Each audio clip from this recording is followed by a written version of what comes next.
2 years under my belt with the CRF450RL, so let's get into this bike in a little more detail, a little bit of what I've done, why I love it, and why you should too.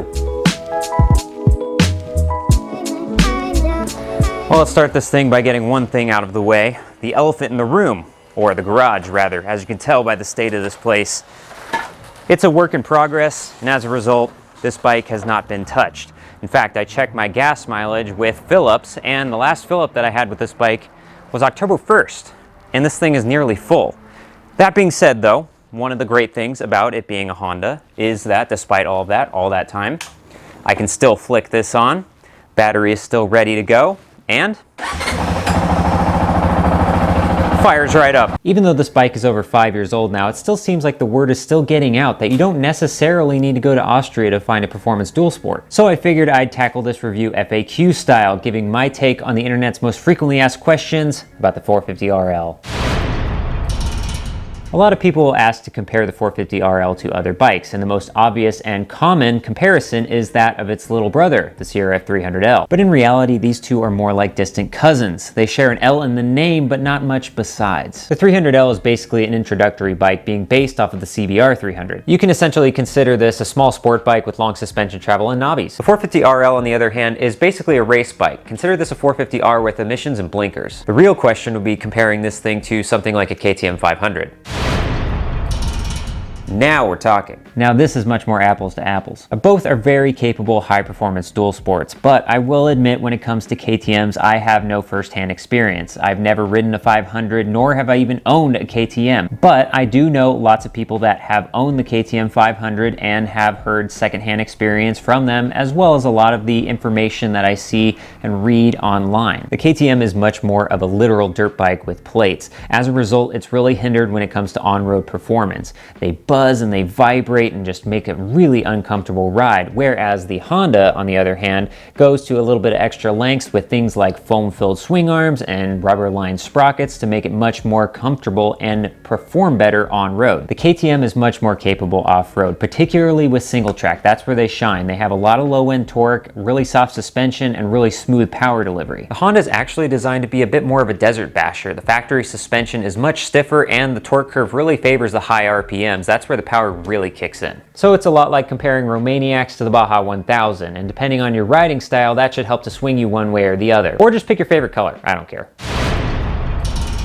Google anything about the CRF450RL and no doubt one of the first things that will come up is something to do with the jerky throttle response and the absolute straight up need for an ECU. This is the case for a number of reasons. First off, this is based off of a race bike. Race bikes are designed to be ridden either full throttle or full brake. It's a toggle switch, on or off. Most other non-race bikes, those are dimmer switches. Second is emissions. One of the easiest ways to meet emission standards is to simply cut off fuel wherever they can. I will say that Honda did make some tweaks to this programming in 21 to make it a little nicer, a little bit less of a punch, but despite that, some people still say it's not enough and it's still unrideable.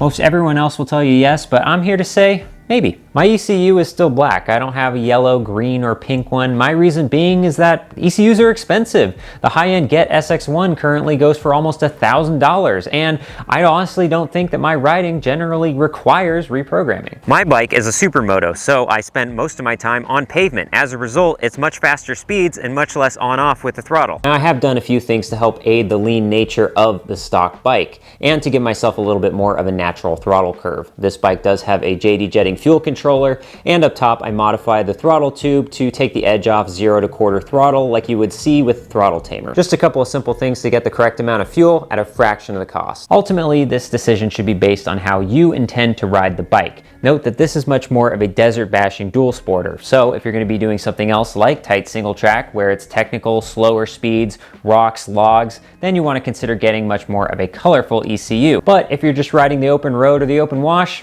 you'll be fine. Over my 2 years of ownership and over 5 years with the bike itself, I have seen and heard experiences of a couple of issues to be aware of. Most notable of these is the starter gear failure. Several people have experienced over the years the gear on the starter motor actually come loose and just fails to start the bike. In some extreme circumstances, there have been cases where people actually see that the dowel pin holding the gear pops out and actually can break a few things in there. The tough part about this failure is that it's hit and miss and can really happen at any time. I've heard cases of people people with 10,000 plus miles happening, and then others where it happens in under 500 miles. Thankfully, in light of this failure, Honda has given us a revised starter gear which is said to hold better, so hopefully over time we'll see this fade away and become less and less of an issue. Another issue is the drain bolt. Now this one I've experienced firsthand. First of all, the manual has a torque spec for the drain bolt which is completely unnecessary. It becomes way too tight. Even if you don't torque it to spec, you can actually experience an overly tightened drain bolt because of the difference in metals and heat cycles. It'll actually cause it to tighten itself over time. This is a particularly fragile area of the engine, so if you actually have an overly tightened drain bolt and you're a little bit too impatient or too forceful with it, you can strip the threads or worse, crack the block. This can be mitigated though by first of all not torquing the bolt to spec after the oil is drained, but you can also loosen it carefully and apply heat to the engine block. There are also aftermarket drain bolts available that are aluminum as well, same as the engine block, so they will avoid tightening with heat cycles, and maybe, just maybe, we'll put that to the test on this channel.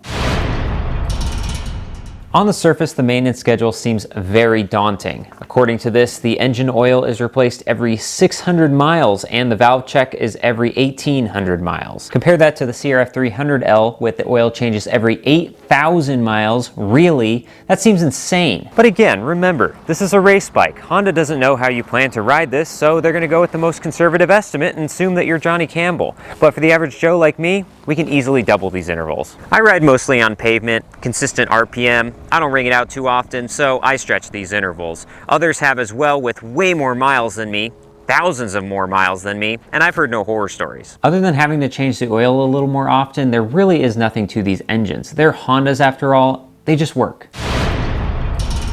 There's a lot you can do with these bikes, some more beneficial than others. As you can tell with this one, obviously I've done quite a bit, but I want to highlight some of the things that I've done in this last year and that I highly recommend. I did a few clutch mods that combined really transformed the engagement of this bike, starting with a judder spring replacement and an RSC clutch lever up top. I also tackled a big one that quite frankly I was intimidated by, and that was setting up and respringing my entire suspension. I also got a bit ambitious and tried to adapt a few things to the CRF over this last year, like trying to adapt an old steering damper from a late model Honda that failed completely, and also trying to adapt my Honda Grom dashboard to add a factory tachometer, which also failed completely, but maybe we'll try to redeem ourselves in the future. And I finally finished out the year with an oversized floating rotor in the front and stainless steel brake lines throughout. If I had to suggest just one of these mods, hands down it has to be the RSC clutch lever. It is one of the easiest and most life-changing modifications. I've known about these things for years, but never really justified the cost, but honestly, it is worth every penny. Seriously, go buy one right now. Suspension was equally life-changing, but understandably that can be much harder to do and more expensive. But I did put together a 3-part series which should definitely help you out.